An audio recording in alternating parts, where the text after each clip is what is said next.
New York. Tony, you're up. Thanks, Scott. This is for Mark and Jack, probably more Mark because of your experience in the league. What do different teams in the NFL do to attract free agent talent that differentiates them from the other teams other than cash and in the midst of potential Super Bowl rings? What do they do that can kind of translate to business in that respect? I would say, every organization has a reputation, right? Each organization has a specific reputation among players. So if your players on your team don't have a lot of good things to say about you, it's going to go around the players in the NFL. So when it comes with the free agency, big time players are not going to want to come there, right? So a lot of the things, I'll use the Patriots for example.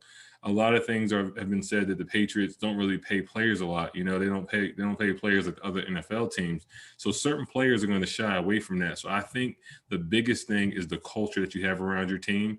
And it could be the same can be said for a business organization, the culture you have around your organization, because your biggest cheerleaders are going to be people that work for you, the people that are going to talk to their friends about or their other business associates about their job or the company they work for. So I think the more you have, the culture is really good. That's really important as far as like what will separate companies and businesses from other companies.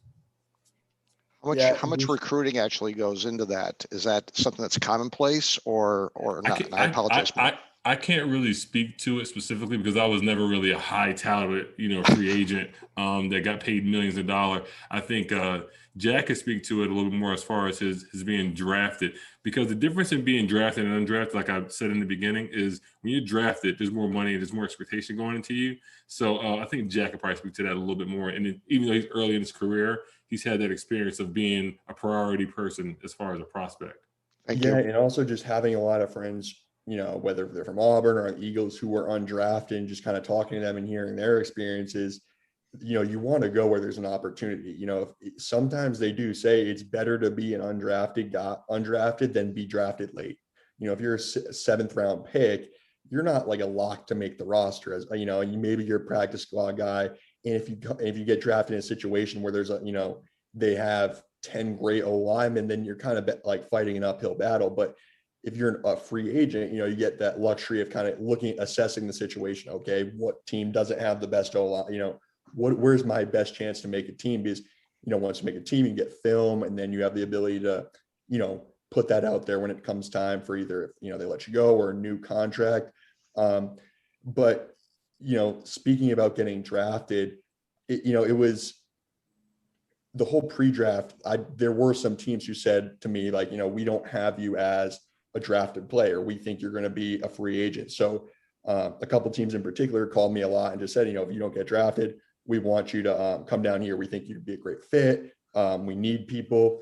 But, at the end of the day, the way the NFL, it's like they shouldn't really need to recruit you too much. Just like it's every kid's dream and there's not many jobs to go around. So, you kind of got to take what you can get. And when, I think the difference between coaching too is, college coaches, you have to go suck up to some 18-year-old kid and tell him how he's the greatest thing since, Tom Brady or, Orlando Pace. But in the NFL, it's like, they don't need that. You need that. Like, you need to sell yourself more than the Philadelphia Eagles need to sell themselves to me, Yeah, and to kind of add one more thing to that, as far as like being a free agent, all you guys, if you're in the business world, most of you guys are free agents because you get to choose where you want to go. You get to choose what company you want to go to, right?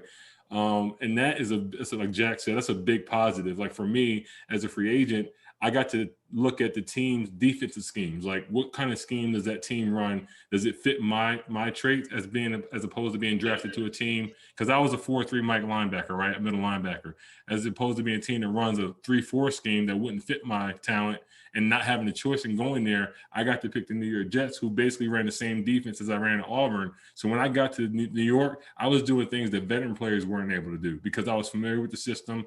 I could do things, my talents shine strong. So that's a big advantage you guys have as far as like, I would say that it parallels more so being an undrafted free agent as opposed to being drafted because you have a choice when you're in business world. What company do I want to work for? Who do I want to apply to? So I think that's a big thing is being honest with yourself. Going back to Tabitha's question, is being honest with yourself about what are my strengths and what are the companies that I'm looking for, or business in the business world, what am I looking to how can I add to that? Thank you very much. Mark, are you sure you didn't work in corporate America?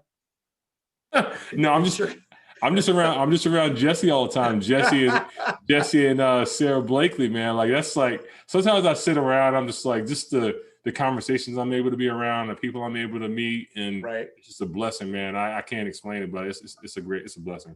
Very cool.